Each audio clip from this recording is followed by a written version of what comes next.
प्रभु की स्तुति।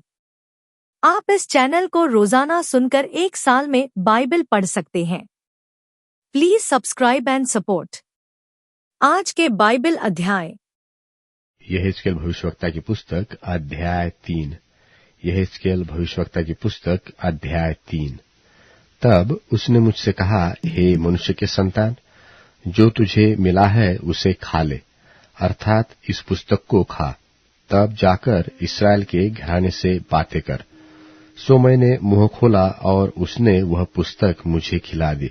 तब उसने मुझसे कहा, हे मनुष्य के संतान, यह पुस्तक जो मैं तुझे देता हूं उसे पचा ले और अपनी अतड़ियां इससे भर ले।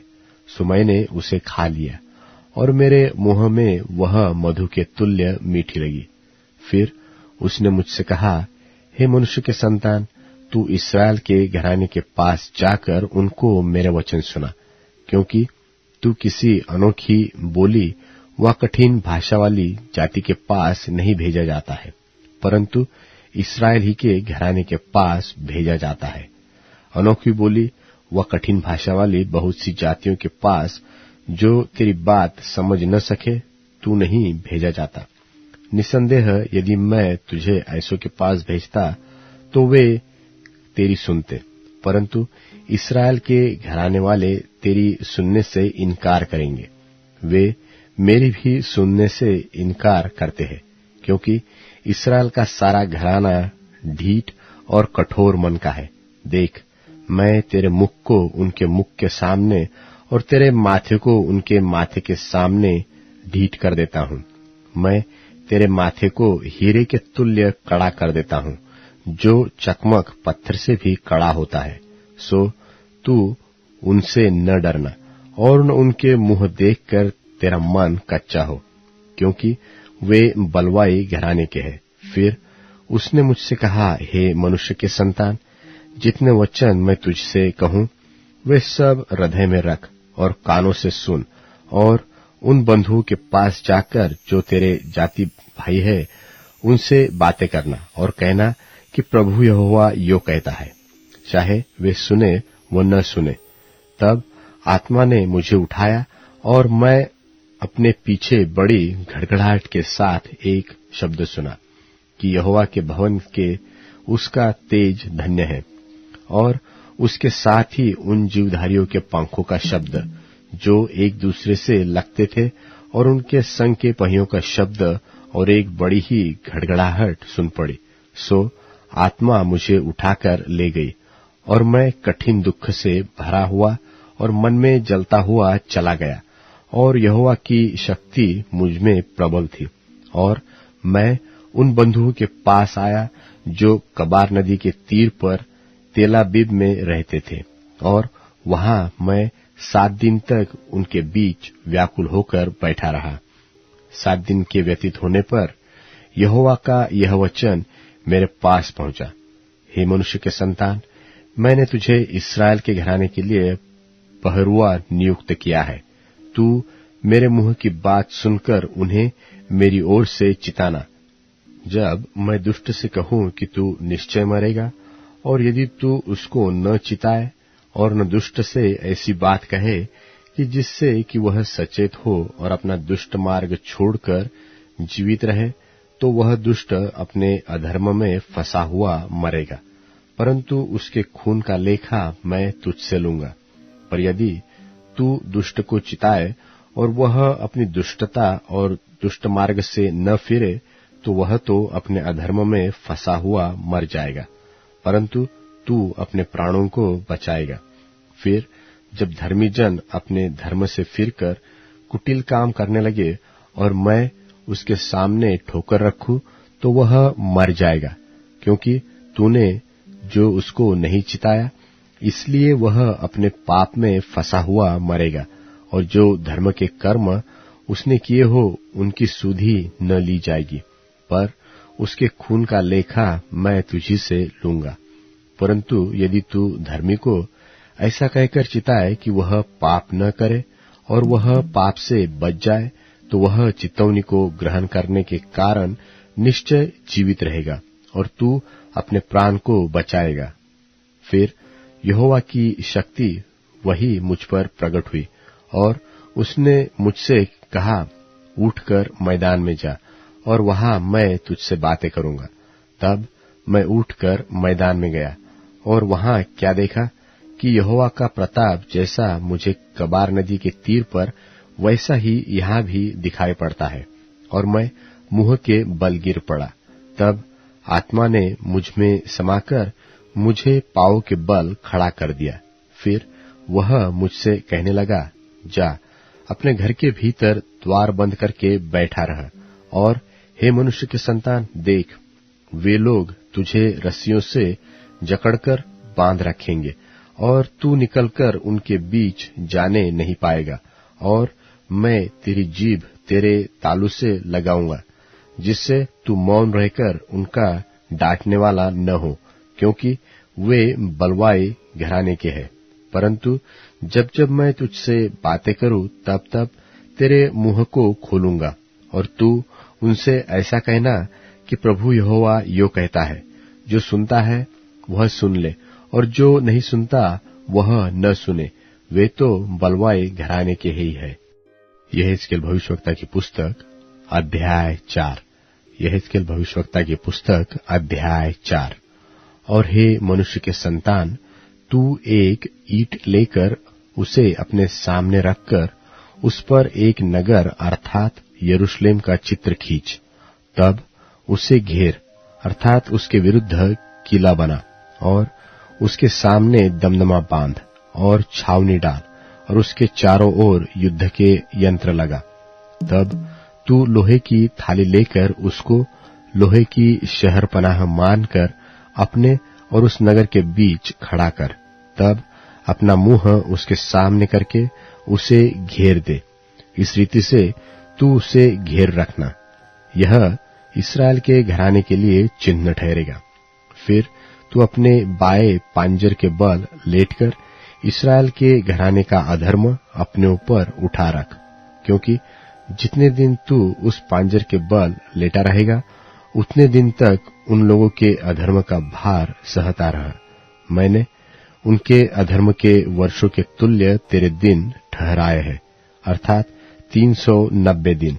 उतने दिन तक तू इस्राएल के घराने के अधर्म का भार सहता रहा, और जब इतने दिन पूरे हो जाए, तब अपने दाहिने पांजर के बल लेटकर यहूदा के घराने के अधर्म का भार सह लेना।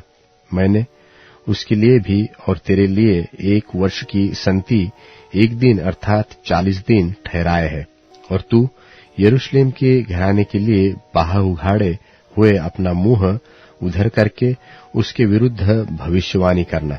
और देख, मैं तुझे रस्सियों से जकड़ूंगा, और जब तक उसके घेरने के दिन पूरे न हो, तब तक तू करवट न ले सकेगा।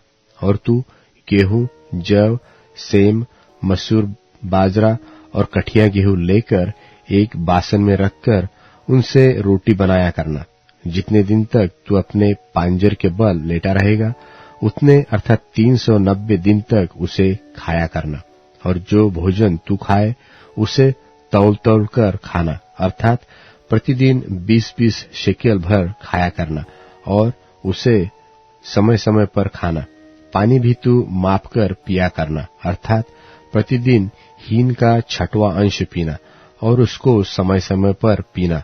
और अपना भोजन जव की रोटियों की नाई बनाकर खाया करना, और उनको मनुष्य की विष्ठा से उनके देखते बनाया करना। फिर यहोवा ने कहा, इसी प्रकार से इस्राएल उन जातियों के बीच अपनी अपनी रोटी अशुद्धता से खाया करेंगे, जहां मैं उसे बरबस पहुंचाऊंगा। तब मैंने कहा, हाय यहोवा परमेश्वर, देख, मेरा मन कभी अशुद्ध नहीं हुआ, और न मैंने बचपन से लेकर अब तक अपनी मृत्यु से मरे हुए व फाड़े हुए पशु का मांस न खाया, और न किसी प्रकार का घिनौना मांस मेरे मुंह में कभी गया है। तब उसने मुझसे कहा, देख, मैंने तेरे लिए मनुष्य की विष्ठा की संति गोबर ठहराया है, और उसी से तू अपनी रोटी बनाना। फिर उसने मुझसे कहा, हे मनुष्य के संतान, देख, मैं यरूशलेम में अन्न रूपी आधार को दूर करूंगा, सो वहां के लोग तौल तौल कर और चिंता कर कर के रोटी खाया करेंगे और माप माप कर और विस्मित होकर पानी पिया करेंगे, और इससे उन्हें रोटी और पानी की घटी होगी और वे सब के सब घबराएंगे और अपने अधर्म में फंसे हुए सूख जाएंगे। फिलेमोन के नाम पौलुस प्रेरित की पत्री, पहला अध्याय। पौलुस की ओर से जो मसीह यीशु का कैदी है, और भाई तीमुथियुस की ओर से हमारे प्रिय सहकर्मी फिलेमोन और बहन अफफिया और हमारे साथी योद्धा अर्खिपुस और फिलेमोन के घर की कलीसिया के नाम हमारे पिता परमेश्वर और प्रभु यीशु मसीह की ओर से अनुग्रह और शांति तुम्हें मिलती रहे। मैं तेरे उस प्रेम और विश्वास की चर्चा सुनकर जो सब पवित्र लोगों के साथ और प्रभु यीशु पर है, सदा परमेश्वर का धन्यवाद करता हूं और अपनी प्रार्थनाओं में भी तुझे स्मरण करता हूं कि तेरा विश्वास में सहभागी होना तुम्हारी सारी भलाई की पहचान में मसीह के लिए प्रभावशाली हो। क्योंकि हे भाई, मुझे तेरे प्रेम से बहुत आनंद और शांति मिली, इसलिए कि तेरे द्वारा पवित्र लोगों के मन हरे भरे हो गए हैं। इसलिए यद्यपि मुझे मसीह में बड़ा हियाव तो है कि जो बात ठीक है उसकी आज्ञा तुझे दूं, तो भी मुझ बूढ़े पौलुस को, जो अब मसीह यीशु के लिए कैदी हूं, यह और भी भला जान पड़ा कि प्रेम से विनती करूं। मैं अपने बच्चे उनेसिमुस के लिए, जो मुझसे मेरी कैद में जन्मा है, तुझसे विनती करता हूं। वह तो पहले तेरे कुछ काम का न था, पर अब तेरे और मेरे दोनों के बड़े काम का है। उसी को, अर्थात जो मेरे हृदय का टुकड़ा है, मैंने उसे तेरे पास लौटा दिया है। उसे मैं अपने ही पास रखना चाहता था कि तेरी ओर से इस कैद में, जो सुसमाचार के कारण है, मेरी सेवा करे। पर मैंने तेरी इच्छा बिना कुछ भी करना न चाहा कि तेरी यह कृपा दबाव से नहीं पर आनंद से हो। क्योंकि क्या जाने, वह तुझसे कुछ दिन तक के लिए इसी कारण अलग हुआ कि सदैव तेरे निकट रहे। परंतु अब से दास की नाई नहीं, वरन दास से भी उत्तम, अर्थात भाई के समान रहे, जो शरीर में भी और विशेषकर प्रभु में भी मेरा प्रिय हो। सो यदि तू मुझे सहभागी समझता है, तो उसे इस प्रकार ग्रहण कर जैसे मुझे, और यदि उसने तेरी कुछ हानि की है या उस पर तेरा कुछ आता है, तो मेरे नाम पर लिख ले। मैं पौलुस अपने हाथ से लिखता हूं कि मैं आप भर दूंगा, और इसके कहने की कुछ आवश्यकता नहीं कि मेरा कर्ज जो तुझ पर है वह तू ही है। हे भाई, यह आनंद मुझे प्रभु में तेरी ओर से मिले, मसीह में मेरे जी को हरा भरा कर दे। मैं तेरे आज्ञाकारी होने का भरोसा रखकर तुझे लिखता हूं, और यह जानता हूं कि जो कुछ मैं कहता हूं तू उससे कहीं बढ़कर करेगा, और यह भी कि मेरे लिए उतरने की जगह तैयार रख। मुझे आशा है कि तुम्हारी प्रार्थनाओं के द्वारा मैं तुम्हें दे दिया जाऊंगा। इपफ्रास, जो मसीह यीशु में मेरे साथ कैदी है, और मरकुस और अरिस्तर्खुस और देमास और लूका, जो मेरे सहकर्मी हैं, इनका तुझे नमस्कार। हमारे प्रभु यीशु मसीह का अनुग्रह तुम्हारी आत्मा पर होता रहे। आमीन। भजन संहिता अध्याय 124। भजन संहिता अध्याय 124।